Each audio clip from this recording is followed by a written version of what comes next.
Okay mga kabakal, bale ito pala yung finished product namin, yung ina-assemble namin doon. Ito yung Nagoya. Yan yung finished product niya. Yung weldingin mo dyan. Yan, weldingan dyan. At ginawa na natin yun nung nag-assemble tayo. Yan, tornilyo. At ito yung sa loob niya. Ang ganda.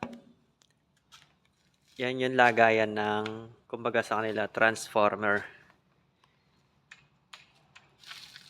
Okay, mga kabakal. Yan yung mga bine-welding natin dyan. Weldingan yan. Yan. Dito, bine-welding yan. Handmade yan.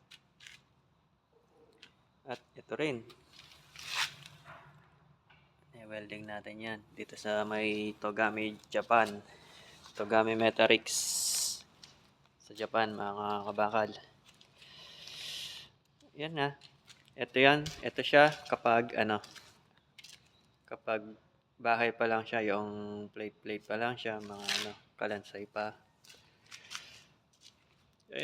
Ready for deliver na yan.